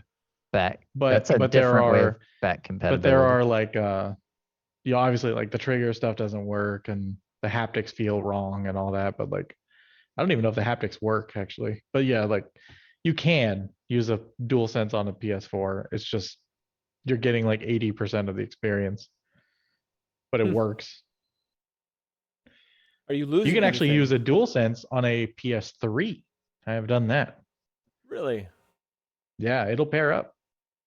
Wow. Paint me green and call And me you can Gundam. imagine it doesn't work. Like now you're getting like half the experience because a lot of this stuff doesn't work right. Wow. But if it pairs, Like the gyro doesn't work at all. Yeah. Well, So I was trying to play like Ratchet and Clank and it needs the gyro and I'm like, yep, this ain't working. So are there gyros in the PlayStation 3 controller? 3, 4, and 5, yeah. Okay. So the gyro doesn't translate down, but okay. No. It's kind of. Does the PS5 controller have those lights like the PS4, or did they It get rid of does, those? but not the way that. So the DualShock 4 has it on like the top, right? Like where the bumpers and triggers are, like this big giant thing. The DualSense puts it. There's like little strips to the left and right of the touchpad. It's like little tiny slivers that have the lights, and there's also a light underneath the touchpad that like indicates whether or not the controller is on. Oh, okay. Can you finally turn those off, or is that You still can not an dim option? them, but you can't turn them off because they indicate like which player you are, right? So it's kind of an essential thing. But no, you can't turn them off. You can turn them to like dim, but to like conserve battery. That's the only problem with them. The battery life's kind of butt on these controllers. Like, I don't know, maybe like if I'd say on average maybe 6 hours, so not a whole lot. But I have like two 6 of them hours that I of just swap constantly out. just So going at it though, right? right, yeah. Yeah. But they have like built-in rechargeable batteries as USB-C to charge it with, so it's not that big a deal. There's a microphone built into them That's cool. and a speaker. So like there's a little speaker, and some games will like chirp at you with the speaker instead. Like I don't know, maybe some games will have like the guy who's talking to you on the radio will come out of the controller instead of the speakers of the TV kind of thing. That's There's actually a lot of really little gimmicky things, but like it adds up. It's pretty neat. But also some people are like, I'd rather not all that and just, not have 6 hours of battery life. So yeah. Well, I I think don't know. the Wii controllers, those had little speakers in them. Yeah, well. similar I was idea. gonna- Yeah. Yeah, I was gonna say there's a lot of it's playing through Silent Hill, and there's a lot of like all of a sudden scary noises would just pop out of the controller instead of out of the TV to Yeah. freak you out for multi-dimensional audio. I want to say the only thing I remember playing The Last of Us, and the only thing the speaker ever got used for was the click of the flashlight. And I'm like, I'm glad you guys thought, like, of all the things we're gonna do in here, let's make the click of the flashlight turning on come out of the controller. Like, Sometimes it's the little things. Like, if you want immersion, you're not gonna get VR at a Right. Nintendo right now, right? But turn the lights down, that kind of thing, right? I mean, I would love to see Silent Hill like a Silent Hill done like that, where you have the radio static coming out of the controller, turn the lights off, right? we almost had that, but That no. would have been so good. Yeah, Konami said nope. The one thing I did Konami like would rather about make the pachinko machines. I mean, they make money on them. Yep. the one thing I did like about the PS4 controller, that the giant light it has, is that if you were playing Grand Theft Auto and the police come after you, then it starts blinking It'll go red and blue. Yeah. Oh, that's In a fun. dark room, and it really like immerses you into the game in some way. Yeah, because you'd always see it reflected in the TV. You always Yeah. see like the glare on the TV. So But yeah, I'm it's gonna go ahead and- Destiny used it too. That was pretty cool. I'm going to go ahead and say that the last good Grand Theft Auto game was Vice City. I don't think any of the newer ones are any good. I think I Alright. like San Andreas better, but Vice City was pretty good. Yeah. Well, San Andreas wasn't funny. It was like disturbing. Vice City was just funny. It was just everything seemed tongue in cheek on it, and maybe that just doesn't sell. Like it was more of a caricature rather than Yeah. like, yeah, I see what you're saying. Yeah. More of Yeah. a parody of like Miami Vice or something. than- Right. And the 80s Right. music was hilarious. Yeah. Okay. I'll give you that. I'll give you that. I and the might come around. And the faux Commodore 64 intro on it was also pretty great. I haven't played it in a while, but there's lots of things that just kind of like was really fun. And actually, I bought San Andreas, and I never got through it. I lost. You a interest in it. buster. Straight buster. You a Wow. bastard. Man. As someone who played the original Grand Theft Auto multiplayer, that was so much fun. Even though it was top down and it was blocky, it was such a fun game to play with other people. Oh yeah. What systems were those on? Like, That was on PC. Oh really? Yeah, very, very long time ago. So it must have been 97, 98, Okay. something like that, I want to say. That's pretty cool. Yeah, I You never know, played that game. And you know, like all these games, they play on the SteamDeck and thus Linux. So Yeah, they do. Speaking of Vice City, this is the tangent that will probably make Nate rein it back in and get back on track, because we've been All right. on this topic for a minute. Okay. All right. I'm here. Miami. So Vice City, Miami Vice. The guy that did Jan Hammer, who was of Mahavishnu Orchestra. I think Metal Music is going to know what I'm talking about, and he's going to be giddy right now because he's into this kind of stuff. Jan Hammer's son played in a band called Savoir Door that one of my old bands opened for in Columbus. So I got to meet Jan Hammer's kid. He looks just like him with the receding hairline and everything. Go look up the Miami Vice intro with the guy and the keyboard and everything. It's cool. But yeah, that's as close to meeting that guy as I ever got. I met his offspring. It was kind of fun. Yeah, it's close enough. Close enough. Very cool. Well, that's really good information there about controllers. There's a bit of a controller debate going on with me right now because of the Steam Deck has kind of in a way has caused problems because the kids are now playing the Steam Deck, so they take it away from me, and I don't want them to have it in their hands, so I want them to use controllers. But there are not enough controllers for that, the Wii U and the PlayStation 4, so there's a mix of controllers on it all the time, and I don't know which way to go. The 8-bit Do controllers look like or DO, look interesting, but also having Some of them a can. touchscreen. I think their D-pads are kind of hit and miss though. Okay. I happen to get an Atari VCS, and the controller out there is actually the kids like that one, but I'm not so sure. I have one of the Retrobit Sega USB controllers. It's the Street Fighter one. I haven't even used it yet, but it's both a legit Sega controller, I believe, unless it's just the it's a legit Sega controller molds, yeah. and a USB on here. So I'm gonna have to pull my old Sega out and use this new controller on it. If I can find a TV I can hook it up to. Yeah, Retrobit's good too. We had that talk. We already had this talk about the retro stuff with the RetroPie when we did that one. Go check that one out, anyone listening. We did a whole retro. Was it RetroArch? That's what we did. Mm-hmm. RetroArch. And then the other thing too is like I don't want any more cords because between the kids or a dog, they will yank on that cord, and if you're lucky, it dislodges the cable comes out of the console. If you're not lucky, the console lunges at you and you have to catch it. So I'm thinking, just so something wireless would be best. But yeah, that's a very cool controller. But I don't want to I was belabor gonna this. guess the chickens were gonna damage the controller, but No, the chickens are not supposed to be in the house. It feels just like the old ones. But sometimes walking to my house is like visiting the Clampets if you're not careful. A little bit ago, I bought an adapter, wireless adapter, for the Switch that allowed me to connect PS4, PS3, Xbox One, Xbox 360 controllers up to it, so we could just share from all my old systems instead. And let's see if this. I remember seeing something. I can't remember the name of it now though. Nope, that didn't work. Well, that's actually I like it. It looks like I'm loading something on a Commodore 64. Yeah, well, we had a failure on Christmas Day for our Commodore 64, so that wasn't. Oh boy. That wasn't the most fun. I accidentally turned the Xbox on.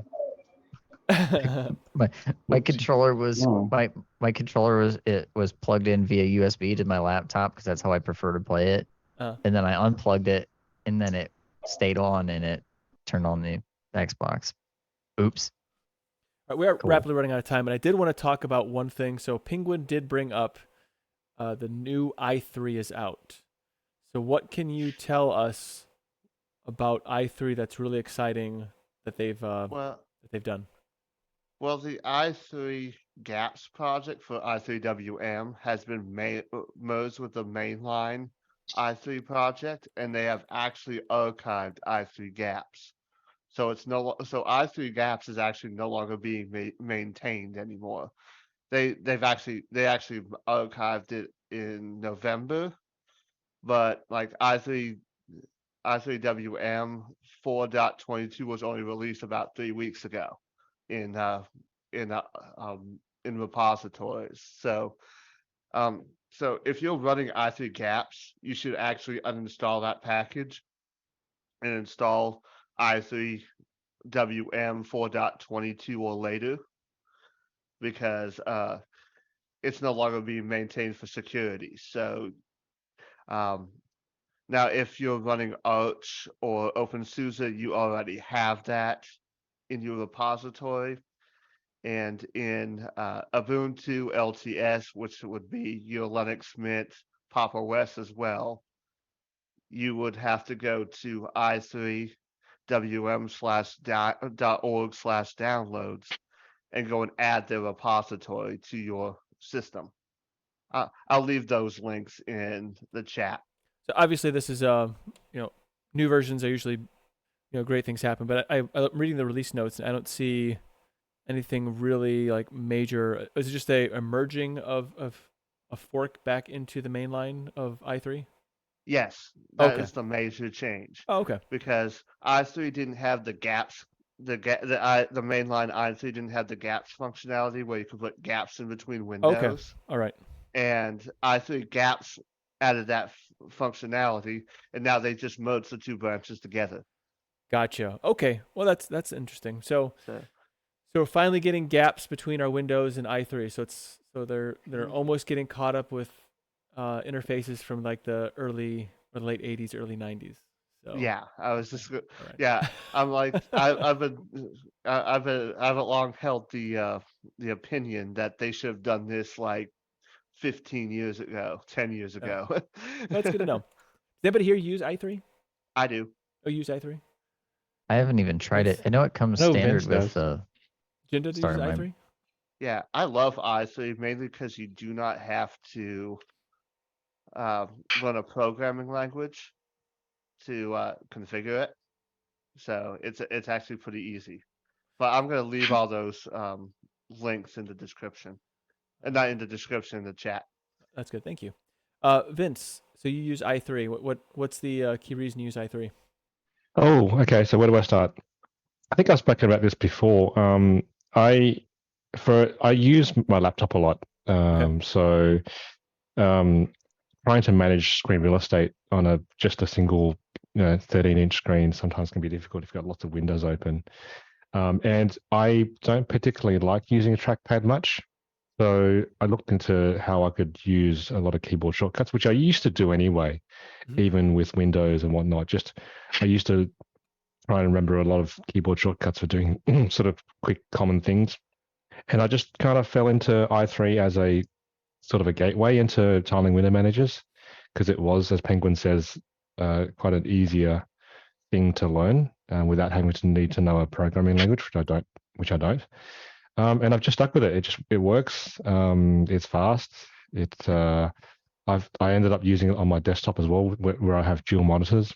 I did notice when I was doing my updates that it moved me over from i3 gaps to i3 WM on Arch automatically. There was a little message in the Pac-Man thing that came up.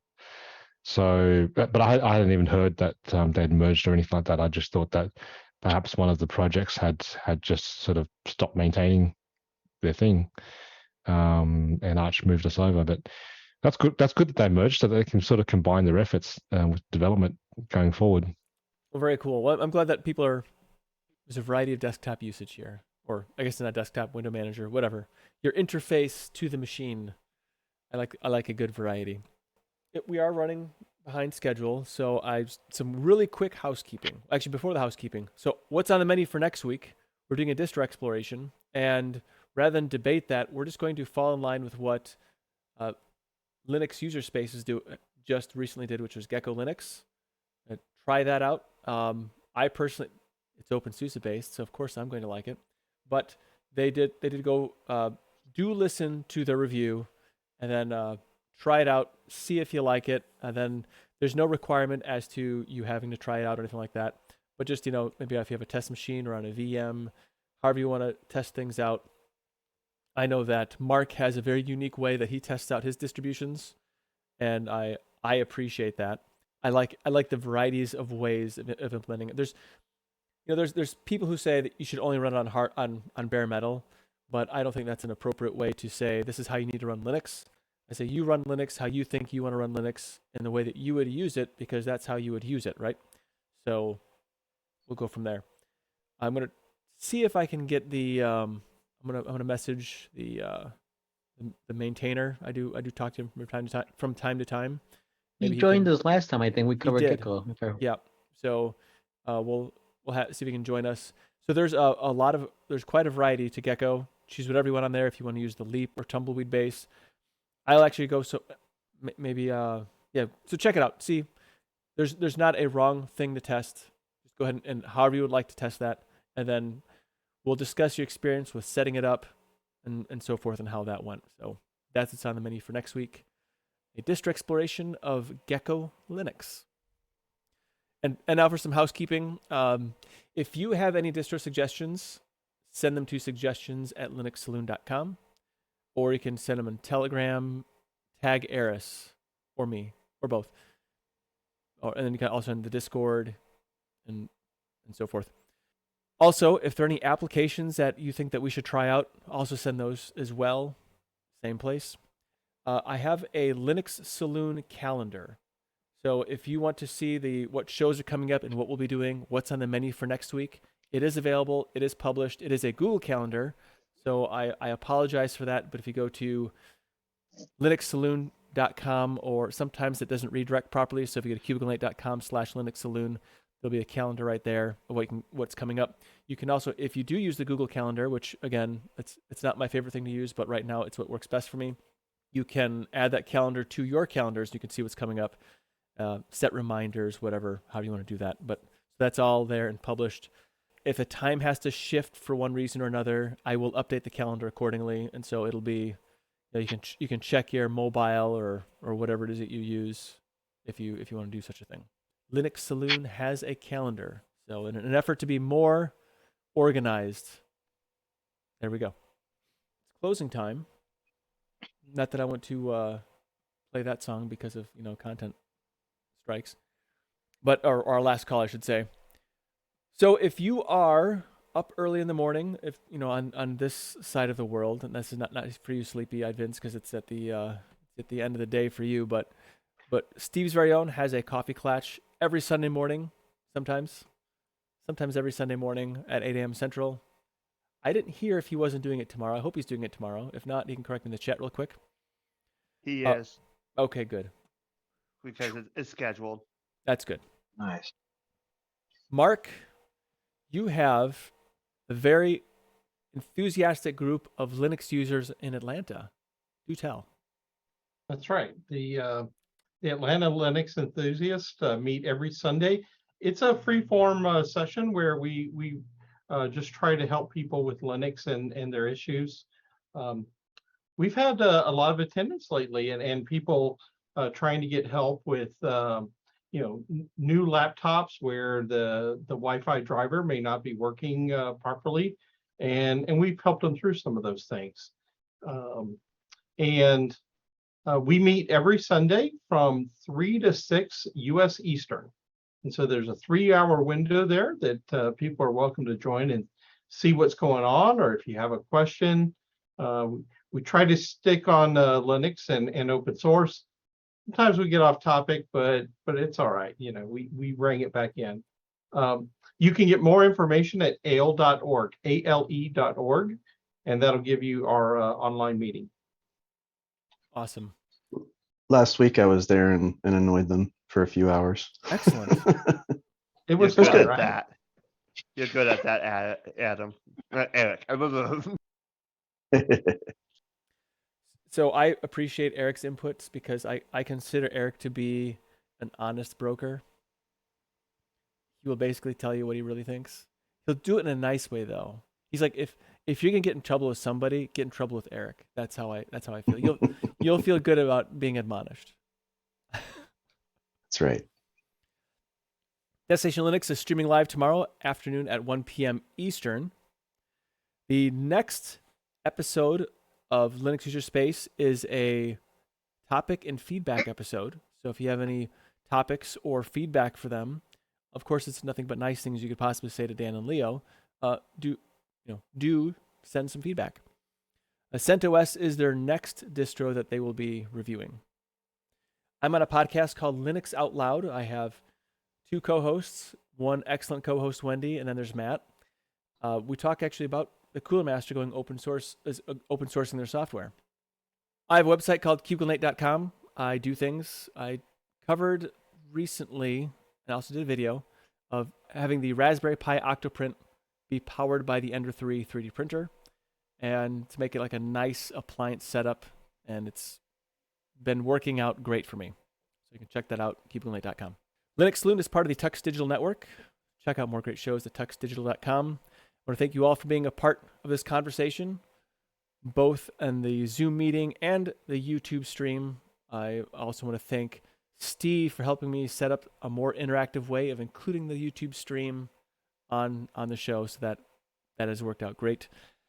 I want to thank everyone involved in making the Linux and open source tools possible for us to not only have this conversation, but also to have fun and enjoy our technology, to include building our own PCs. Linux truly puts personal back in a personal computer. Thank you for stopping by. Be sure to tip your developers, and please remember to Linux responsibly. Until next time, see yas. See ya. Bye. See ya. Take care. All right. Okay. Is there anything else you want to say on that? Any other? Nope. Okay. Cool. So I'm curious, Scrap. I know you're using a laptop right now, but desktops, is that something that you've built? Hopefully I didn't catch him at a bad time. Maybe he's getting a glass of water. Vince! We'll go back to Scrap. Nathaniel, have you built yourself a computer before?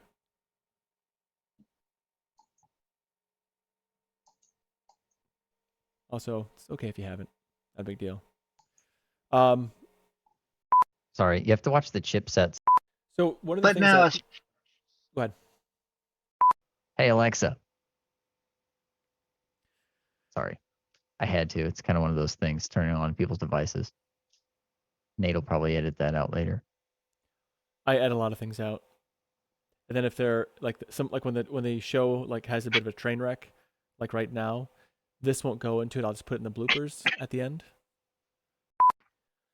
It might be something with Firefly Zoom. just crashed, probably. I'm just kidding. No, everything's running on my end. Maybe Zoom. Zoom is always a bad partner streaming. What was it that you said, Eric, last week about Zoom being basically a big jerk? I can't remember what you said, but the way you worded it made me laugh so hard. And actually, I listened to it when editing. I had to go back and listen to it a couple times because I just laughed so hard over it. Oh, Zoom.